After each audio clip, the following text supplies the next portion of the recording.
City. I was born in this city in 1961. A New York family that I came from that had the great privilege of living the American dream in this city and experienced all that was good about this place. And in the 1960s, in the 1970s, people fled the city of New York by the millions. And they said New York was dying and its days were over. And the 1980s, the 1990s, we dealt with horrific challenges. Some of the worst crime we've ever seen, 2,000 murders a year. The AIDS epidemic, the crack epidemic, we saw horrible things. And then later in this city, the horrific tragedy of 9/11, the anguish caused by Hurricane Sandy. This city has been through so much. This city has been put through so much. And I will tell you, to everyone in this moment who is saying doomed, everyone in this moment who's saying New York City has lost its way, I'm going to remind you that people said the exact same thing through all those crises and said New York City was done, it was over for New York City. And every single one of those critics misunderstood New York City, misunderstood the people of New York City. People in New York City are strong and resilient. The people of New York City are good and decent people. People of New York City stand up no matter what's thrown at them. I spent time in the South Bronx in the 1980s, a place that was devastated at that time. And what I saw was a lot of New Yorkers who said, we are not going to give in to this, we're not going to be overwhelmed, we're going to stand up for our neighborhood, stand up for our city, and they did. A lot of them still live in the South Bronx in a very, very different reality. A lot of them worked very hard to bring back the South Bronx and make it something so much stronger and better today. And that's true in neighborhoods all over this city. So we're going to have a conversation today. A lot of people are going to say things that are really unhelpful, that are not about the interests of New Yorkers. A lot of people are going to try and divide us, turn one type of New Yorker against another type of New Yorker. I won't stand for that. I don't care if a New Yorker is a civilian walking down the street or an officer in uniform. We are all New Yorkers. I don't care which borough you live in, what your walk of life is. I don't care about the efforts to tell us we can't be one thing. I know we can be one thing. You know, yesterday we had a lot of trouble in some parts of the city. We're going to speak frankly about that today. We don't accept that. We're going to fight that. We're going to fix that. There were a lot of other parts of the city where everyday New Yorkers, hardworking, decent people in the middle of a pandemic were going about their lives, trying together to overcome. And that is the history of our city. So you'll see one thing a lot of the time, but that's not the whole story. The whole story is much greater. We saw stuff last night that we will not accept. And we can fight back, and we will fight back. I have confidence in the people of New York City. I have confidence in the leaders in communities. I have confidence in NYPD. There's a lot of people who will try and express fear. A lot of people try and tear down. A lot of people say they don't believe in the people of the city. They don't believe in people in our communities. They don't believe in our police officers. To hell with all of them. I don't care if they're left or right or center. I am sick of people attacking the city of New York. So let's be clear, we are going to move forward. Why do I know it? Because I've seen it so many times before with my own eyes. Don't tell me what we can't do. We will show you what we can do. Don't disrespect the people of New York City. I was in the Bronx last night. I said, I've seen the Bronx in its toughest moments, and I know the extraordinary strength and goodness of the people of the Bronx. what we saw took place over hours does not represent the people of the Bronx. The people of the Bronx will not accept it. When a criminal few try to tear down the progress that people fought for years and decades. We saw vicious attacks on police officers. That is wholly unacceptable. It does not represent the people of this city. Anyone who attacks a police officer attacks all of us. I want to be abundantly clear about that. And again, to all of you who are now going to try and create falsehoods, I know the people of this city a lot better than you, I assure you. I was sent here by the people of this city to bring us forward, to create unity, to not let you divide us. And I know the people of the city want our police to succeed and they want to work with our police. By the way, more and more our police force is made up of residents of this city, a police force that now is majority people of color. Police force that has been working incessantly to have a better, different relationship with our communities. And the vast majority of New Yorkers know it. And they want peace and they want a positive, productive relationship between community and the NYPD. I've seen it with my own eyes. I've been in our neighborhoods for decades. A lot of you haven't, but I have. And I know people want peace. And I know they want a constructive relationship with the police. And I know they want change. And here's what's so painful about yesterday. Day and night. In the day, there were peaceful protests. There were moments of tension. There were some individuals who did the wrong thing, but overwhelmingly peaceful protest. Protesters respecting the ground rules set by police, police doing exactly what they are so good at in this city, protecting peaceful protest. In fact, a very poignant moment in Washington Square Park yesterday, tense moment between some of the police and some of the protesters. Who diffused it? Our Chief of Department, Terry Monahan, our highest ranking uniformed officer, in dialogue with protest leaders. And they said, will you take a knee to show you understand what we're saying and you respect what we're saying? And he did. Now that image will get some attention. I know other images will get so much more. But that's the image we should focus on. Because when the highest ranking uniformed officer in the greatest police force in America can take a knee with protesters to say, we can work this through together, that is the actual story. That is the lasting story. Not when a small group of criminals attacks their own neighborhood in the Bronx, tears down their own people, which their own people will not accept. Or people come to a swath of Midtown Manhattan to attack luxury stores. That does not represent the values of New York City. We won't accept that. It doesn't speak for us, and therefore we will stop it. So, look, I know we will overcome this. I want to be abundantly clear. I know it. I know my history. I know my people. We will overcome this. We're going to have a tough few days. We're going to beat it back.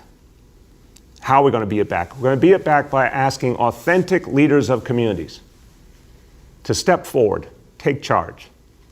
Community leaders, civic leaders, clergy, elected officials, cure violence, all the people who actually represent communities. Step forward, create peace. Own your community. Do not let outsiders attack your community. Do not let a violent few attack your community. Do not let criminals attack your community. Stand up. I'll be standing by you. I'll be supporting you. The NYPD will be supporting you. And we hear the concerns of the peaceful, legitimate protesters who want to see change in the relationship between police and community, who want to see reform, and we will make that change. I am certain, I guarantee it. But we will not tolerate violence of any kind. We will not tolerate attacks on police officers. We will not tolerate hatred being created. A police officer was hit by a car yesterday. It appears to be quite purposeful. That's unacceptable. Police officers shot at. Unacceptable. That does not move us forward. Anyone who does that is a criminal, not a protester. We cannot move forward unless we stand up together when there's an affront to all of us. An attack on a police officer is an attack on all of us, pure and simple. So, I know we can overcome this. I know we can. We're going to take some actions to make sure we get through these days. And then we have a crucial work to do in this city. It's hard to remember in some ways that just a few days ago, literally all we were talking about was the pandemic. We have a lot to do on criminal justice reform. We have a lot to do on healing wounds. We have a lot to do on ensuring there will be peace and order in this city. But guess what? The pandemic is still there, and we must address that. And we need to reopen this city. And we are moving forward on Monday, June 8th, and we've got a lot to do to get ready. And we got to get back to that discussion too. So, we will take steps immediately to ensure that there will be peace and order today and tonight and all week in New York City. I am extending the curfew, which I announced would be beginning again at 8 p.m. tonight, going till 5 a.m. Wednesday morning. We're going to continue that curfew for the remainder of this week. 8 p.m. each evening till 5 a.m. the next morning. We're going to ensure there are additional NYPD resources where they are needed. We're going to work actively and strategically to stop any disorder. But again, community leaders need to be a part of this effort. I saw powerful statements yesterday from the borough president of the Bronx, Ruben Diaz Jr. I thank him. I had a long conversation late last night with Councilmember Fernando Cabrera in his district. And the pain he felt that people in his own community, a few negative people, were undermining the progress his community had made for decades. It was palpable and emotional how angry he was. And I say thank you, Councilman, and you, and every other New Yorker who will not tolerate this violence and disorder. Step forward. Reclaim your own streets and communities. I want to hear that cacophony. I want to hear everyone speak up. If you believe in the cause of the peaceful protesters, I say amen, and we will work together to achieve those changes. But if you will not tolerate violence and disorder, speak up. And our officers are showing, and I showed you the images yesterday, officers all over New York City, the most senior leadership of this police force, working with protesters peacefully to find common ground, taking a knee to show respect. NYPD leadership and NYPD officers every single day are trying to make things better. Is everyone perfect? No, there are some people who should not be in the police force. I've said that before, and we will do that work. But the overwhelming majority of our officers are standing up for us every single day, protecting us every single day. They need our respect and support right now. They are in so many ways holding this city together right now, which is exactly what we want in a democracy. We ask people to be our guardians. We want to make sure it's fair. We want to make sure it's just. We want our guardians to represent our community, to look like our community, to respond to our community. We want our guardians always to protect us, but also to show restraint. That's what they've been doing. And if you say, well, this one did something wrong, then we will deal with this one.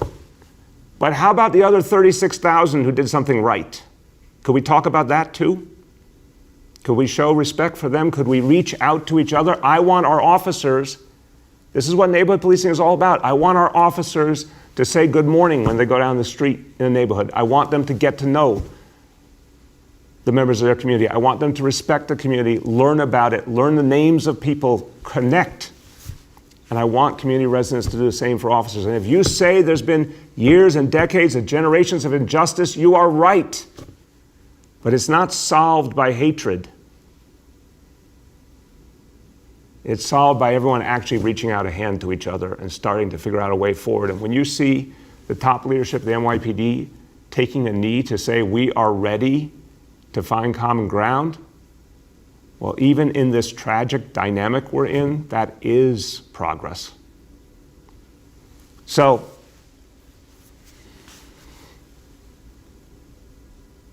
we will find a way through.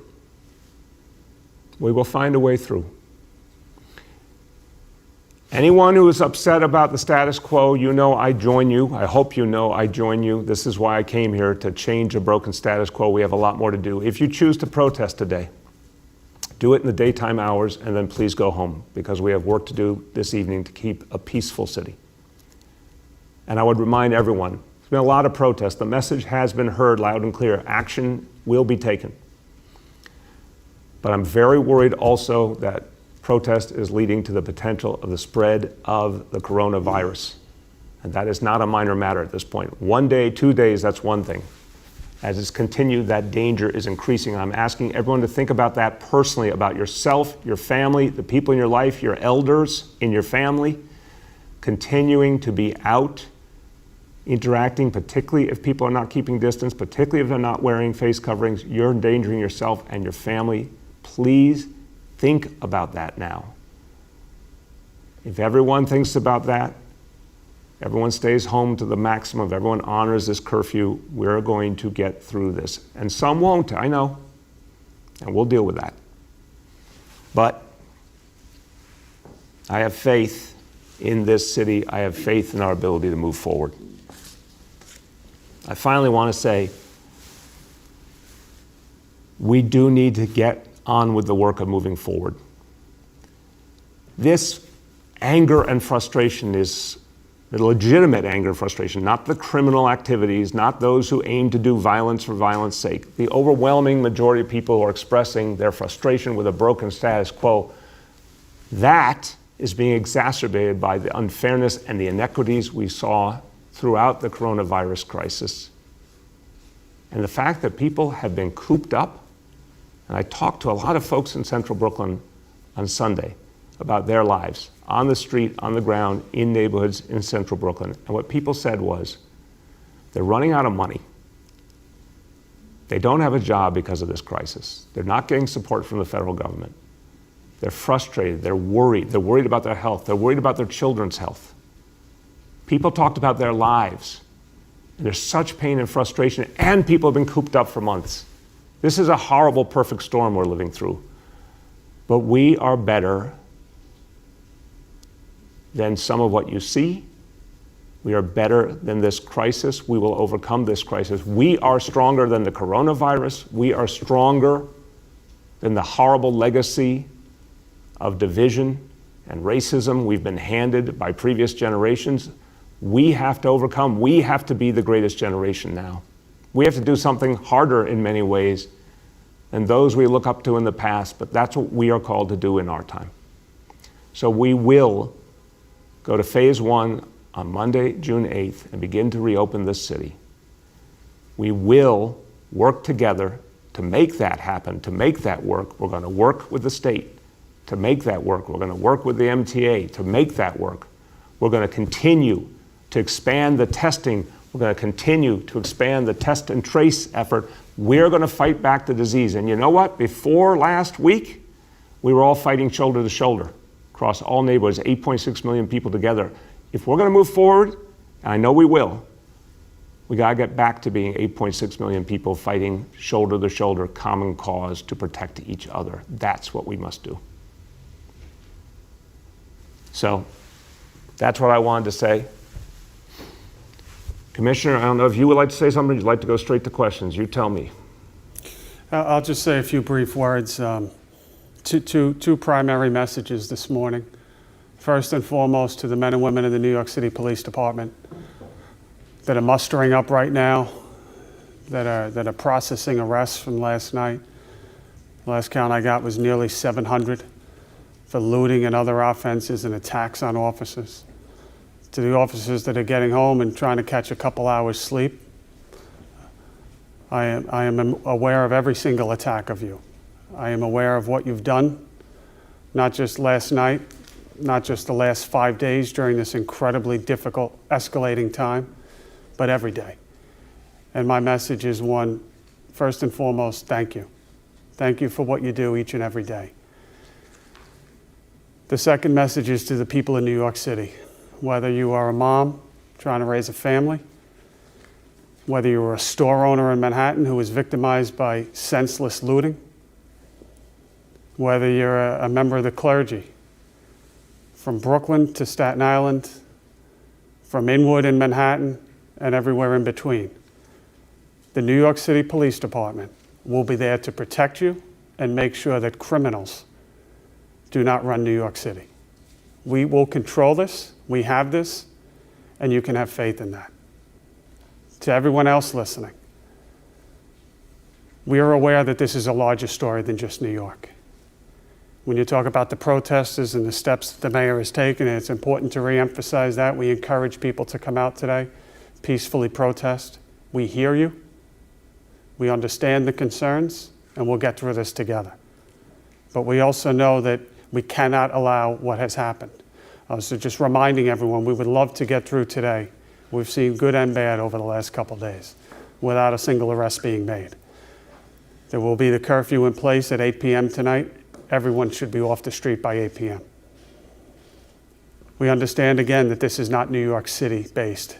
It's a much larger story. It extends literally across the country to major cities. We saw disturbances throughout New York State yesterday, from Buffalo to Albany to the suburbs, and certainly here in New York City.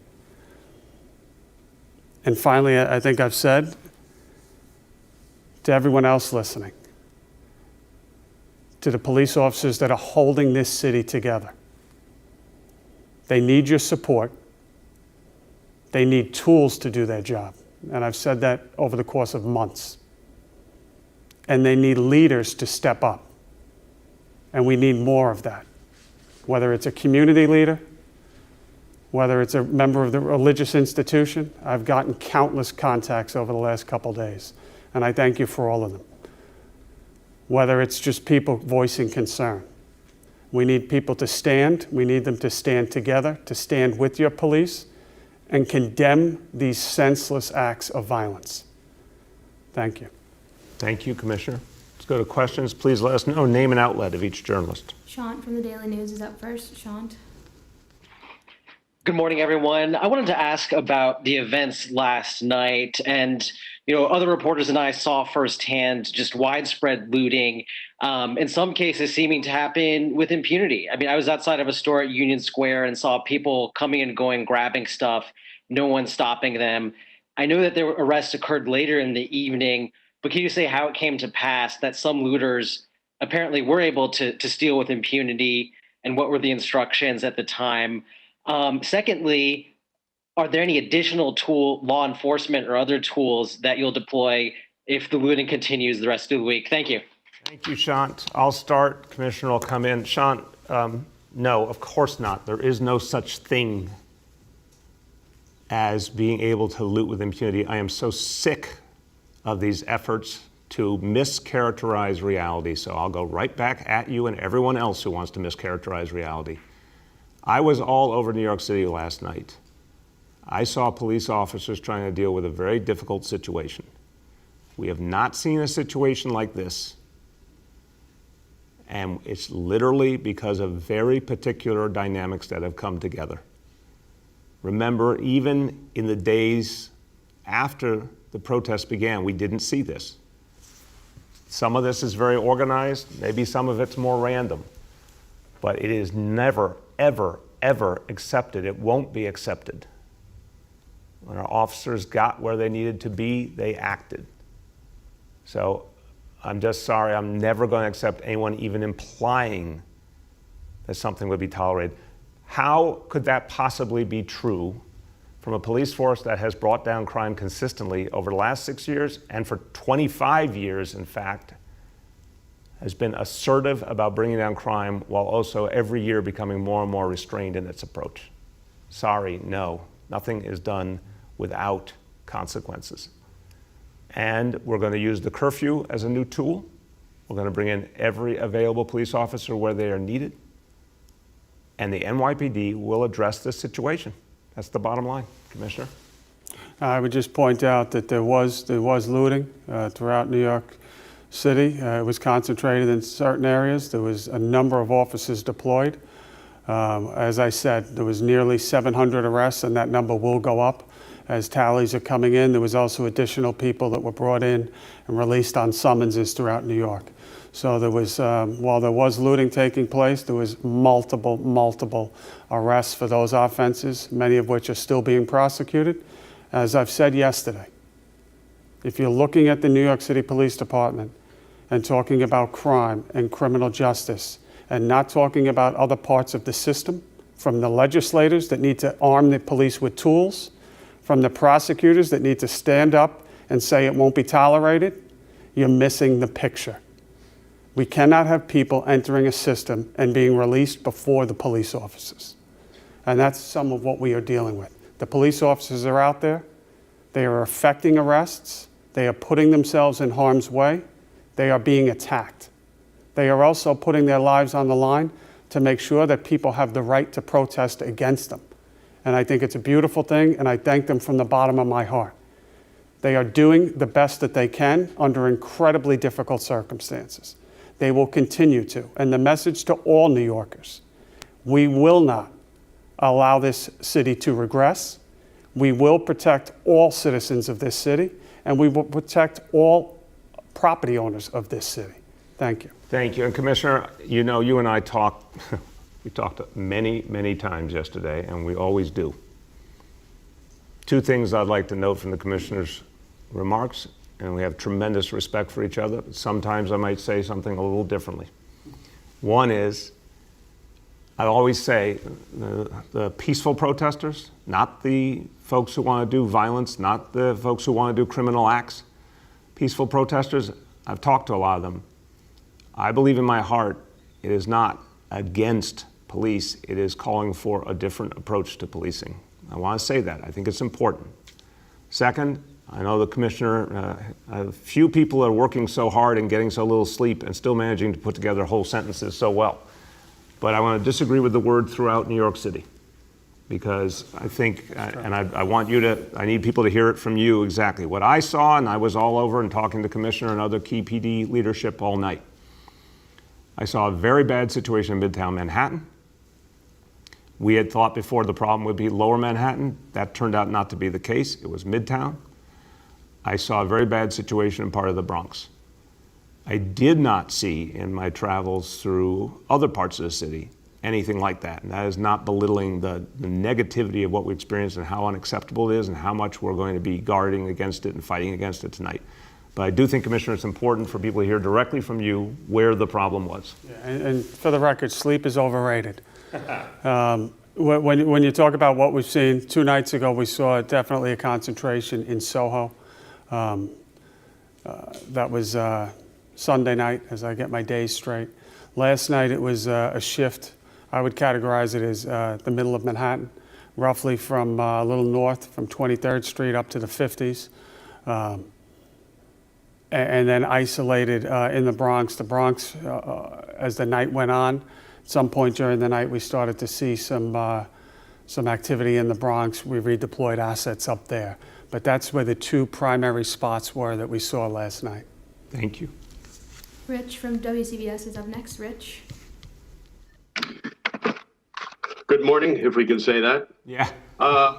So who are the instigators of the violence and the looting? If they're organized or loosely organized, is there a way you can tell us who they are, or is there a prohibition against that because you may have had their organizations penetrated? And the second question is, do you expect the National Guard to be activated, and do you need their help, their numbers? Thank you, Rich. No, we do not need, nor do we think it's wise for the National Guard to be in New York City. nor any armed forces. I'm going to tell you why. This is really important we have this out right now. If someone needs a history lesson, when outside armed forces go into communities, no good comes of it. We have seen this for decades. Go back to the 50s, 60s with the civil rights movement on through all the way up to today. People who are not trained for the conditions of New York City, they're public servants. They protect us in a different way. I appreciate them deeply, but they're not trained for the circumstance here. They have not been spending decades working on the relationship between police and community, particularly in the intensive way it's been worked on in recent years. Every officer out there, and some of them are imperfect because we're all human beings, but the vast majority are doing their job, doing it well, doing it with restraint because they've been trained incessantly to act with restraint. A National Guard, a member of the Guard called up from any part of this state, doesn't have that particular training, doesn't know our environment, but is carrying a loaded weapon. That is a bad scenario. So far, thank God we have not had a loss of life in these last 5 days. But you bring outside armed forces into an equation that they are not trained for, people who could be very, very unnerved by the dynamics that our police officers have learned to work with and deal with. That is a dangerous scenario. So I want to just put down the marker. The National Guard should not be brought here. We have 36,000 police officers. They are the best equipped to deal with this situation. And you know what will help them deal with the situation? Not the National Guard. The people of New York City are much more powerful than anything the National Guard could do. The true, authentic leaders of communities, members of the clergy, come out now. I'm calling you out. Civic leaders, block associations, come out now and stand up for peace, stand up against anyone who would do looting, stand up against anyone who would attack a police officer. I know our communities. I know how many good people there are. I know how many stakeholders there are who will not accept this violence. But they now need to come to the fore. I've said about the Cure Violence movement, crucial piece of the equation. Come to the fore. Stand up. Come to the fore. Do not let looters, and there are not that many in the scheme of a city of 8 million people. Do not let criminals, do not let gang members, do not let anarchists get to call the shots. It's your community, you call the shots. So, Rich, I've given you my answer on the National Guard. In terms of who's instigating, we see a pattern all over the country. There is a group of people, in some cases from outside the city, in some cases inside, but we're seeing the same pattern in a number of cities, a mix of people in that city and outside. To some extent organized, to some extent trained or sharing protocols, negative, violent protocols for how to create mayhem, how to create chaos, how to get it on video, how to attack police officers. We're seeing such a clear pattern. Anyone who doesn't see that isn't looking very hard. So yeah, there is a pattern. I'm not saying about you, Rich. I'm just saying in general. Anyone wants to deny a pattern we're seeing over and over and over again, give me a break. You're not trying if you can't see it. We're providing as much evidence as we can. I know Deputy Commissioner Miller did a briefing. I've asked him to keep doing briefings with the press. Every day he's got new information to try and show you the pattern. Obviously what we can show, there may be some things we can't. It's clear there is an organized piece to this. Now, that's not the only thing going on, because last night in the Bronx, I think there were gang members. I don't know if they were organized by anyone but their own gang to do harm to their neighborhood. We see people just common criminals. Yes, that exists in our society. Some people are just career criminals. We saw some of them out looting in Midtown. They are a small in number, but they made an impact, and we will not allow it. So there is a pattern. Our job, Rich, is to show you all the information we can show you to help people understand that pattern. But I'd say to anyone, if you see someone attempting to loot, you need to immediately get away from that and alert the police. If you see anybody in a protest trying to instigate violence, you need to report that person immediately and separate from that person. Rich, one more thing. We have been seeing that all over New York City, too. We have been seeing members of protests throwing violent people out of their protests. In fact, again, it will not be reported. I challenge any of you to report this. I'll be very interested to see if even a single one of you will take me up on it. There were peaceful protesters who rejected the violent elements and forced them out of protests. There were Cure Violence members who told folks who wanted to foment violence to get out of protest. There were elected officials and clergy who said to people, if you're going to protest in our community, it must be peaceful. If you attempt any violence, we will reject you. That is what was happening more and more on Sunday and Monday. That ultimately is the big story here.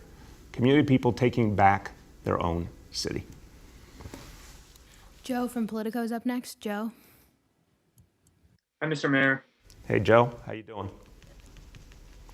Not too bad. I had two questions for you. You said earlier that the protesters have been heard, and there are reforms underway. I'm wondering if you could run through some of the things that are in motion, or you can commit to. And in particular, the City Council is going to hear legislation banning chokeholds, which I think you opposed last time around in 2014. And so, in particular, I'm curious if your position has changed at all. And secondly, I'm curious if you said before that curfews can have downsides, and I think you were hesitant before we had our first one to impose it. So I'm curious if you can talk about why you think 8 p.m.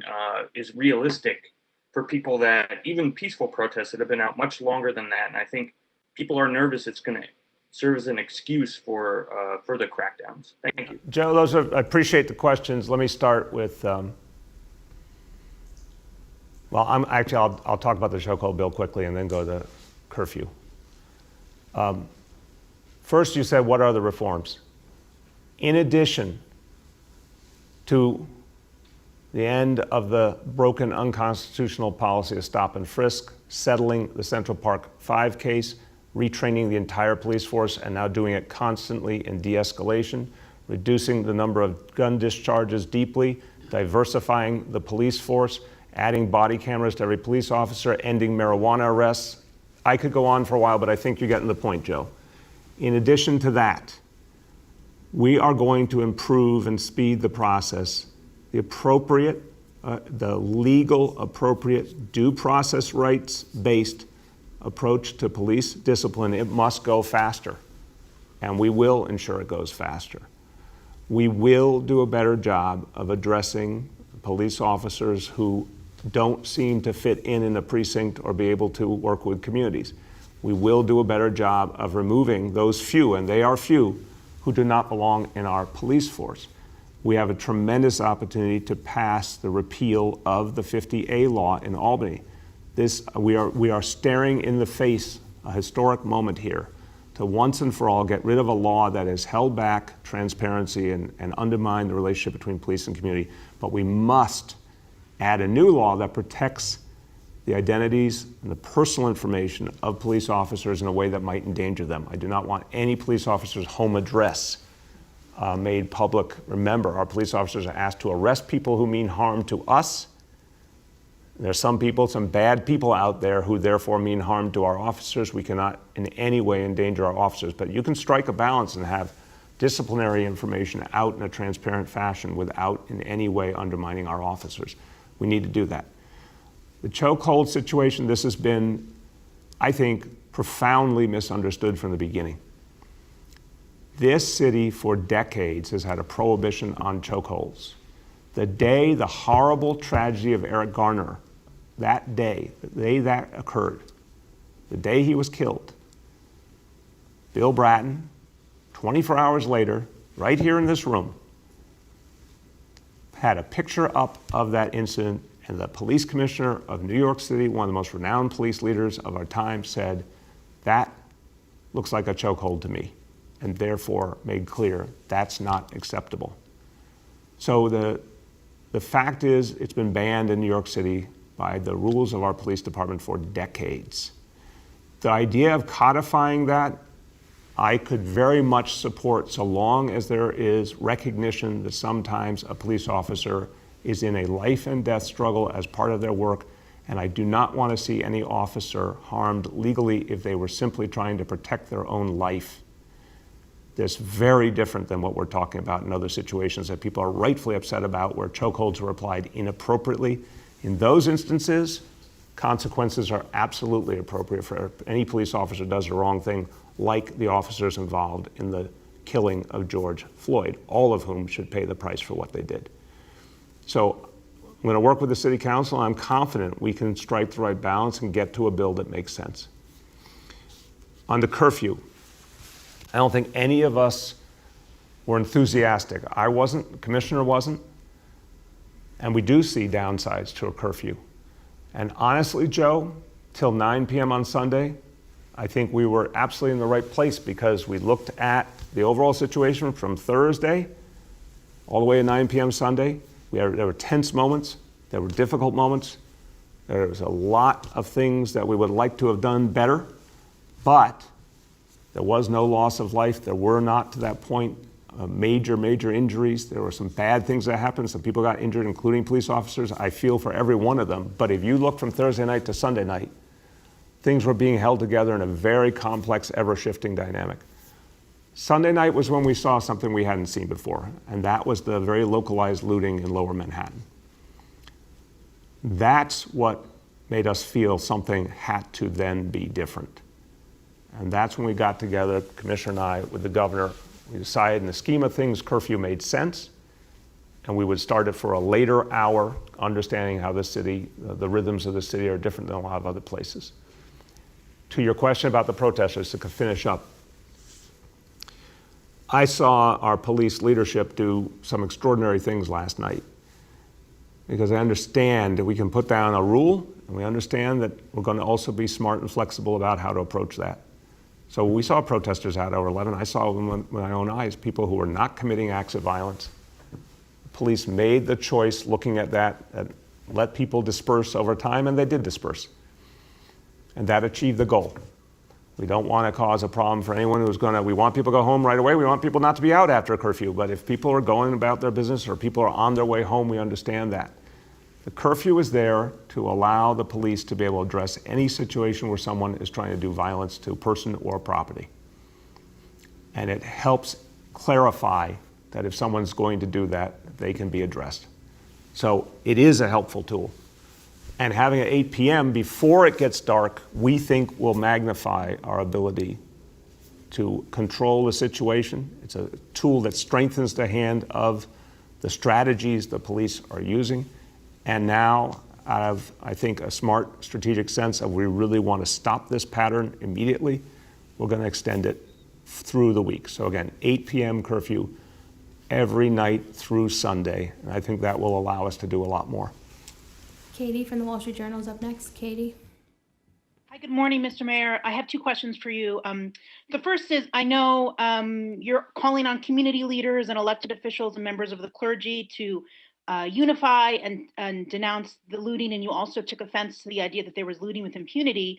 But from some of these community members and elected officials, I spoke with Councilman Richie Torres this morning. He represents the Bronx. He said that's exactly what was going on. So I want to get your reaction to that. And secondly, there seems to be sort of a change in policing. Peaceful protesters sometimes have a large police presence, but then there were, videos of just people going in and out of stores without much police presence. I'll comment on that. And then thirdly, I know there's a call from multiple sides with the political. Katie, we're not doing thirdly. You did too. Sorry. So on the, I want to differentiate. If there's a specific instance where there was something wrong and the NYPD didn't respond, I want to know why. There may be a very good and specific reason why it wasn't possible to do what they normally would want to do, but I want to be very clear. If for any reason someone didn't respond who could have responded, that's wrong. I'll let the commissioner speak to that. But the fact is, I'm really a little tired of people trying to characterize when we see with our own eyes, in so many instances, consistency. I'm sure you can always find an exception. We do not allow looting, period. Anyone who's looting is a criminal. They're violating the law. They have to suffer the consequences. There may be times when police officers are trying to stage to address the situation or being mobilized to get to someplace and it starts before they can get there. Obviously we're talking about covering a lot of ground. But the point is this whole idea with impunity as if it's something that people condone. No, it's unacceptable and we will not allow it. And I saw with my own eyes many, many police officers taking action to stop things. Now, if there was a strategy that wasn't effective, if something that could have been prevented wasn't prevented in time, or officers weren't mobilized to the right location time, that's what we're going to be looking at today in detail to make sure strategically the NYPD is in the strongest position. There will be additional police resources out. We're going to focus on the lessons we learned yesterday, because one thing I can say as I turn to the commissioner, I have seen him make amazing adjustments, because this is what CompStat has taught all of us, and this is one of the guys right here who's used CompStat to the fullest. You learn from every day, you learn from every hour, and you make changes. We're human beings. Sometimes we see something we didn't expect. We did not expect what started Sunday night at 9. We didn't see any evidence before Sunday night at 9. When it started, adjustments were made immediately. When we saw last night, adjustments were made. Sometimes they're not made as quickly as I want or the commissioner wants. But there'll be a lot of adjustments for tonight and the earlier curfew, and that puts us in a much stronger position. You want to add, Commissioner? Hey, yeah, Katie, thanks for the question. I just want to point out Brooklyn Bakery, Mr. Mayor, here too. Yeah. Commissioner, for your patriotism for Brooklyn. Yeah. We're dealing with thousands of protesters at a very interesting point in history when you look at the country and the city. During a pandemic, with thousands of police officers deployed in this great country, and respecting the right to peacefully protest and assemble and be heard, Katie. We're not rounding up people and arresting them. We're allowing them to protest. People are using that as cover. I think it's well documented for vicious attacks, a combination of looting, which we've seen really only over the last 2 nights here in New York City for the most part, which any second of it is 1 second too much. We are very fluid in terms of the deployments and how we're addressing it. We've continued to make adjustments over the last 5 nights of protests, depending on what we've seen on any point in time. And that's from restricting movement while balancing the rights of protests. I could tell you that we've had countless discussions, Mr. Mayor and I, in de-escalating protests versus allowing freedom of movement, but then taking into account what you're describing. Periods of looting that we've seen. I've told you where it was over the last couple nights. I could tell you that I firsthand was out there. I firsthand saw at times what was going on. I also saw police officers making, again, numerous arrests, some of which probably haven't even been processed yet. There were periods of time last night where certain cells had to be reallocated because there was too many arrests in certain things. These are things that we balance and move with all the time. As I said, there was close to 700 at a starting point arrests made just yesterday, Katie. So while there were, yes, there were videos of looting, there was also almost 700 arrests for the very same offenses. We'll continue to learn, adjust, reapply, and move resources around to make sure that New Yorkers are safe, first and foremost.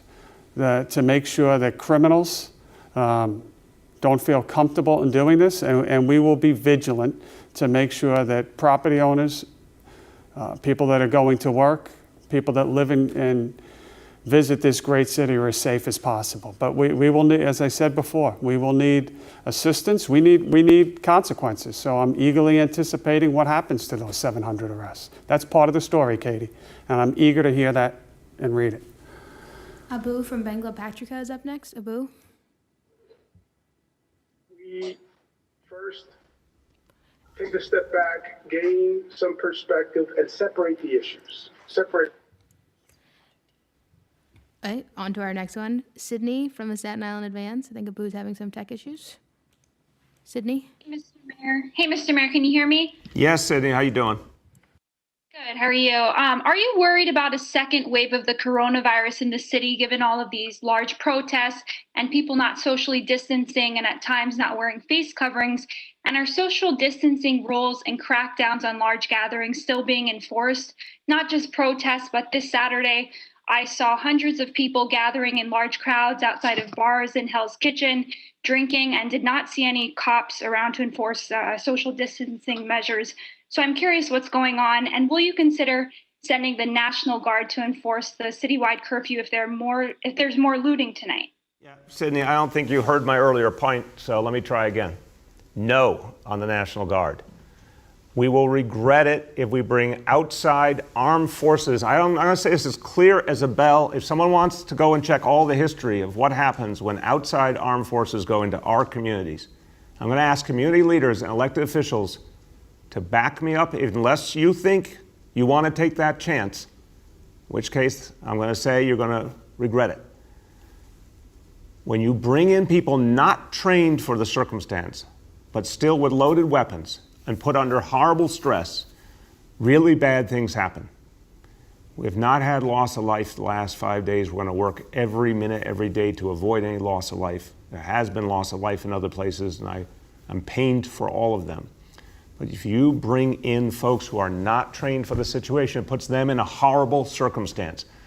Let's let the folks who are trained for the situation, 36,000 members of the NYPD, handle. Yes, is it complex? Yeah, it's complex. Life is complex. This is a difficult circumstance. Is it going to be solved overnight? No, guys. It's not going to be solved in one on-off switch. I would like people to pay attention to how things really work. This will take a little time to work through. From Thursday night to Sunday night, we thought we were working things through, working them out, and moving forward. Something changed Sunday night. Things change. And when things change, you quickly have to make adjustments. We made one adjustment for last night. We're going to make another adjustment for today. We're going to keep making adjustments. But no, the answer is not instant gratification. Let's bring in outside armed forces and everything's going to be great. No, it's dangerous. It will make things worse. To your other question, with all due respect, I'm a little confused what you think was happening Saturday night in New York City. The NYPD was dealing with a lot of very complex issues all over the city, protests, peaceful people, not peaceful people. That was their focus, not bars wherever you were, with all due respect. We will go back to enforcing on bars and restaurants, as we were many times, very effectively. We'll go back to that. We're going to restart the city on Monday, June 8th. But for the last few days, there's been a national crisis. Maybe you've read about it. And that's what the NYPD has been focused on. Blasio, Rouvain. This is just like it all across this country. And at one point, enough is enough, and people say, I can't believe this is still going on after all of this time. Rightful outrage. And by and large, the protesters have been peaceful. They're upset. They're angry, yes, but they have not been violent. They have been peaceful protests. And what do they want? They want overdue reforms. They want reforms that should have been done 30, 40, 50 years ago. They want America to be better. I don't believe we've yet specified an agenda, but you know the agenda forward. You know what we should learn from Mr. Floyd's murder. So he did not die in vain. You need independent investigations of police abuse. You need discovery of records of police who are being investigated. How do you still allow chokeholds in the United States of America? Why can't you have a national standard of what is excessive force? And I